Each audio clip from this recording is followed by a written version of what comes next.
के अंतर्गत आने वाला विकासखंड जसरा और जसरा के अंतर्गत ग्राम सभा जो बहुजन बाहुल बस्ती है जसरा के यहाँ देखिए सैकड़ों महिलाएं जो समझ रही हैं। अभी 4 दिन पहले पार्लियामेंट की बहस में हमारे देश के गृह मंत्री अमित शाह ने बाबा साहब के ऊपर जो हम सबके सिंबल ऑफ नॉलेज हैं, हमारे लिए भगवान हैं, हम बहुजनों के जो अपशब्द कही है या जो टिप्पणी करी है उसको लेकर के बहुजन समाज आक्रोशित है। हम लोग अभी यहाँ पर जो है कि बृहद पैमाने पर एक छोटी सी मीटिंग करके विरोध स्वरूप अमित शाह जो हमारे देश के गृह मंत्री हैं उनके जो है उनके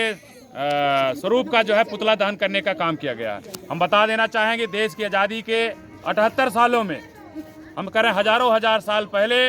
अगर यहाँ पर विषमतावादी संस्कृति थी, अगर समतावादी कोई संस्कृति लाया, समतावादी कोई विचारधारा लाया तो समझे भारतीय संविधान में यहाँ पर एक वोट का जो वैल्यू है सबके लिए बराबर है, वो चाहे रंग हो चाहे अमीर हो। तो बाबा साहब ने संवैधानिक व्यवस्था के आधार पर जो समता स्वतंत्रता बंधुत्व लाया है, अमित शाह ने बाबा साहब की ऊपर जो टिप्पणी करके दलितों का बहुजनों का जो शोक पहुँचाया है, उनके हृदय को जो शोक पहुँचा है, आघात लगा है, उसके विरोध में विरोध स्वरूप जो है कि गृह मंत्री अमित शाह का जो है यहाँ पुतला दहन किया गया है। निश्चित है कि जल्द से जल्द हमारे इस देश के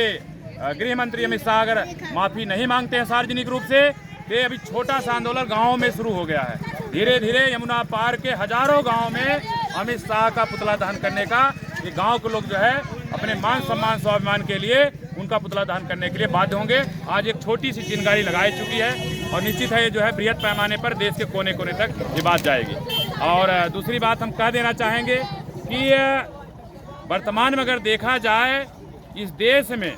जो चाहे वो सत्ता पक्ष हो चाहे विपक्ष हो, आज क्या है इस संविधान को लेकर के वोट मांगने वाले चाहे हमारे समाजवादी पार्टी के मुखिया अखिलेश यादव जी हों, चाहे कांग्रेस के मुखिया हमारे राहुल गांधी, सोनिया गांधी या प्रियंका गांधी हो, या सत्ता पक्ष में बैठे हमारे देश के प्रधानमंत्री माननीय नरेंद्र मोदी ही क्यों न हो, ये लोग जो है कि एक सिक्के के दो पहलू हैं। ये जो है नाक नाद सांप नाथ है। निश्चित है जब इनको अवसर मौका मिलता है इस तरह से अभद्र टिप्पणी करके या बहुजनों के साथ छेड़खानी करने का या बहुजनों के साथ अपराध करने पर तुले हुए। निश्चित है बहुजन समाज जागरूक हो चुका है। आने वाले समय में जब वोटिंग होगी, चाहे उत्तर प्रदेश में विधानसभा चुनाव आए या आने वाले समय देश में लोकसभा चुनाव आए, निश्चित है बहुजन समाज पार्टी इन सबको हाशिए पर लगा करके इस अभद्र टिप्पणी का बदला लेगी। मैं Ram Vijay Gautam, advocate high court, संस्थापक doctor Ambedkar welfare network don.